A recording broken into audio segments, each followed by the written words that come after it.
Spongebob Squarepants Battle for Bikini Bottom is probably one of the best licensed games of all time and probably the single best based on an American cartoon. Sure, it doesn't redefine the 3D platformer genre or anything, but it's fun, charming, controls well, and is littered with SpongeBob fan service, which is really all that I think any of us could have asked for from it. Not only that, but it has an enormous cult following and one of the most active and dedicated speedrunning communities I've ever seen. All of these factors combined eventually led to the new best day in human history, the release of Spongebob Squarepants Battle for Bikini Bottom Rehydrated, a full ground-up remake of the game running on Unreal Engine 4 for modern platforms, developed by Purple Lamp Studios and published by THQ Nordic. In a year with Animal Crossing New Horizons, Doom Eternal, the Final Fantasy VII, and Resident Evil 3 remakes, and loads of other amazing releases, I've got to admit that this was one of the games I was most excited for.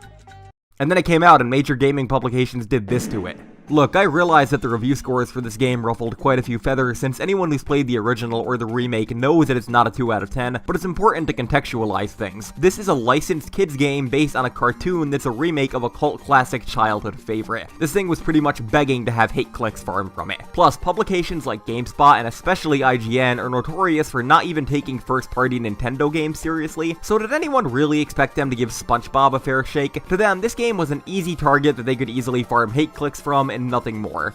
That said, I kind of wanted to take my own look at it. The original is one of my favorite 3D platformers ever made, so I thought it'd be fun to give a sincere review of the remake. I might not be a speedrunner or anything, but I'm also not completely underqualified either. I did do a full stream playthrough of the original leading into the release of Rehydrated, so I at least have a frame of reference between the two versions. Is that Squidward out in the distance over there? Is that? It is!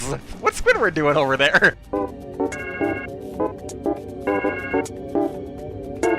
Let's take an extended look at Spongebob Squarepants Battle for Bikini Bottom Rehydrated.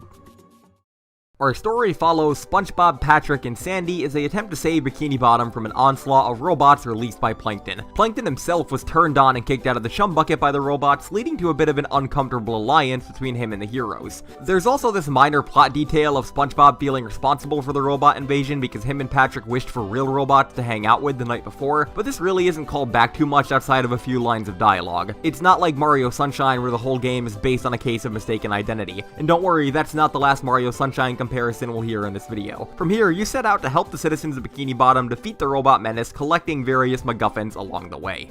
Presentation-wise, this remake is structurally sound. Environments are colorful and vibrant, the music is amazing and faithful to the original, there's a wide variety of animations for each characters, and in general, it's just a nice game aesthetically. I do have a few gripes, however, since I am a game critic on YouTube. A few of the levels, namely Jellyfish Fields and Sand Mountain, are way too saturated and dare I say, too colorful. Sand Mountain has this weird blue haze over the entire level, which I can only guess was added to ease loading times and prevent pop-in, but in a level about speeding down hills, it's a little rough. In addition, a few of the bosses have really stiff and unfinished looking animations, which is pretty distracting compared to how smooth the rest of the game is. And lastly, even though most of the characters look great, I honestly don't like SpongeBob's model too much. His eyes look a little weird and a little dead, and in general, he just looks off compared to the SpongeBob from the show. This SpongeBob looks like he came out of an unfunny YouTube parody where they just have the characters say swear words and count that as humor. Regardless, the game is still sound aesthetically, and is only helped by the voice cast and dialogue. Almost everyone reprises their roles in the cartoon, and the game has some genuinely funny lines from time to time. It's not one-to-one with the show's writing style, since the game is a bit more likely to go for blue humor every now and again, or at least as blue as a SpongeBob game can get, but it still got a few chuckles out of me. But when I said almost everyone returns, I mean almost. Specifically, Mr. Krabs and Mermaid Man are both voiced by Mr. Joe White and not their original voice actors. I know why they did this, because Clancy Brown and Ernest Borgnine were expensive at the time of the original game's production, and they couldn't rightly re-record the lines in the remake for a variety of reasons. It's obviously not a deal breaker, but it's definitely a bit distracting at first.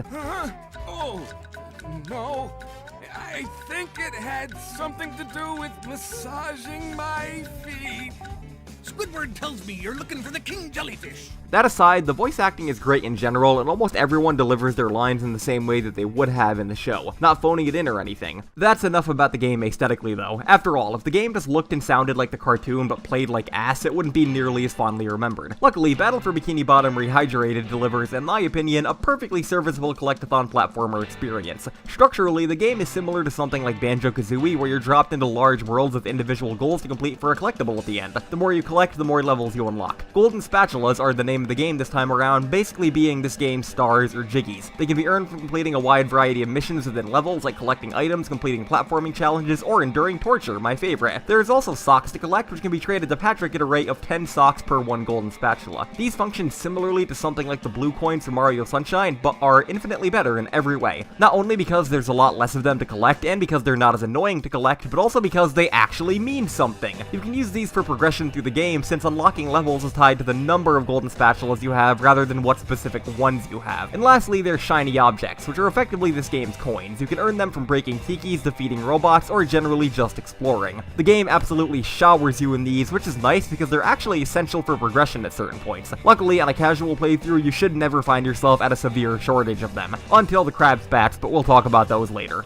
Going back to the game's structure, I wouldn't say it's exactly like Banjo-Kazooie, but it's pretty close. The level design specifically is vastly different. In Banjo, the levels are usually just big boxes with non-linear progression inside and individual jiggies to collect, kind of like a sandbox. In Spongebob, the levels are much more linear, with a definitive beginning and conclusion, with spatulas layered throughout. Most of Spongebob's levels have a set goal at the beginning that you pursue throughout, with each other spatula and sock being obtained along the way. These goals range from collecting items, to beating a boss, to just reaching the end. It's not complicated. Speaking of bosses, this game's got them alright. There are 6 bosses in the game split into 2 main categories, robot bosses and character bosses. The robot bosses are the main bosses, requiring 9 hits to take down and generally having elaborate set pieces and cutscenes before, during, and after you fight them. You also get a new power after beating each one, which really adds to the tangible feeling of progression that you have. The character bosses, on the other hand, are a big missed opportunity in my opinion. These are easier, shorter boss fights against characters from the show, and these are the definition of lame. King Jellyfish, the Flying Dutchman, and an OC Prawn. Prawn is especially disappointing since he's an original character made for the Mermalair level when we could have fought Man Ray or the Dirty Bubble or even the Atomic Flounder or something. I do like how his voice is pretty much just Mr. Lawrence doing Plankton's voice with a slight French accent though, it's really funny. Did someone call? Oh, I thought maybe I was looking at superheroes.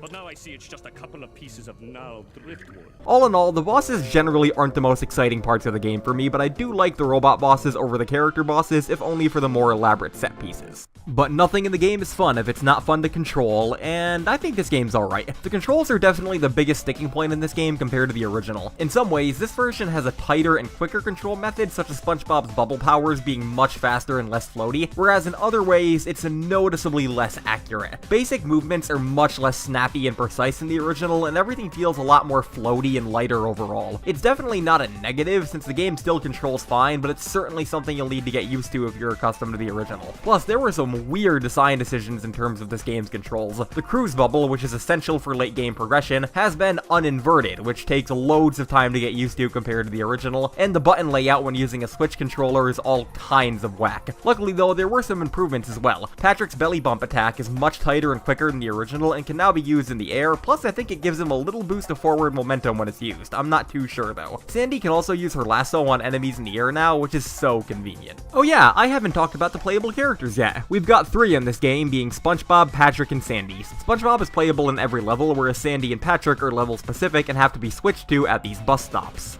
Spongebob's main abilities are his bubble attacks, where he can do a downward slam, an upward lunge, and eventually a bowling ball attack in the incredible Cruise Bubble, a guided, controllable explosive bubble that ruins most enemies late game. It pretty much completely invalidates the bubble bowl for combat when you unlock it, and is used for loads of puzzles. Patrick has the ability to pick up and throw things, as well as a downward slam that can destroy and stun enemies. Sandy is basically the mobility character, as she can use her lasso to hover in the air, how? Grapple onto floating Texas symbols to swing, and attack enemies in the air with her lasso, which also recovers her jumps. Out of the 3, I'm inclined to say that Spongebob is my favorite due to the versatility of his bubble attacks, but I'm not sure that picking a favorite character in a game where certain characters are locked to certain states of progression makes much sense. It's not like you pick one at the beginning of each level and go from there. Spongebob can also sneak by holding a certain button rather than tilting the stick, so he's automatically better than the other 2. Though, I swear that Squidward was originally meant to be playable in this game. This hasn't been confirmed in any capacity to my knowledge, but it definitely seems like it. He appears alongside the main characters during the final boss cutscene, and he had a robot form that was cut from the final version of the original game.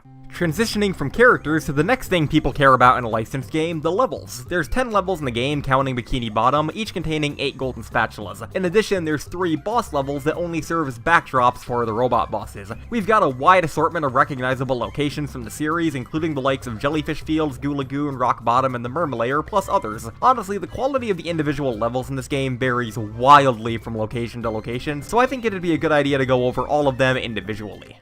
Bikini Bottom is our main hub, while also housing a fair collection of socks and spatulas. There are 3 main areas that are unlocked after beating each of the robot bosses, and in general, it's great. I know it's just a hub world, but it's brimming with personality and things to do. You can enter everyone's houses, Sandy's Tree Dome, the Krusty Krab, it's all just amazing. Jellyfish Fields is the next level, and is such a good introduction to the game. It's very linear with a set goal to get to the top and defeat King Jellyfish, but I honestly like that about it. While it's certainly a bit too bright and rehydrated, I still love it. Except for the breadstick. Fuck that thing.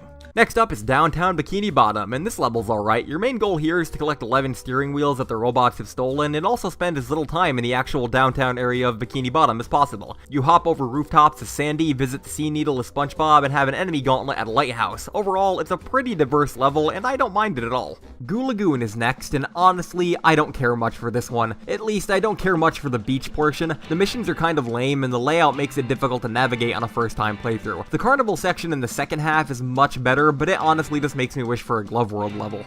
Our first boss level is the Poseidome, where SpongeBob had his cook-off against King Neptune in the cartoon. It houses the boss fight against Robot Sandy and is definitely a boss arena. That's all I have to say about it, really. The Mermalayer used to be one of my least favorite levels in the game, what with its emphasis on puzzles, but I've mellowed out after repeat playthroughs. The ball puzzle is easily the most infamous part about this level. It took me over half an hour to beat on stream in the original, but since I've worked it down to a science. The tower rotation puzzle can also be a pain in the ass if you don't know how to easily cheese it, and all of this is capped off by an underwhelming boss fight against an OC. Overall, a 6 out of 10 level for me. Sand Mountain is next, and I honestly can't decide how I feel about this level. On one hand, it's just a bunch of slide sections that seem to only exist to add another level to the game, plus the gross blue fog over the entire thing makes it less fun to play through than the original. On the other hand, sliding in this game is legitimately fun, and having an entire level based around a fun mechanic isn't something I'd complain about. I think at the end of the day, I'd say I like this one.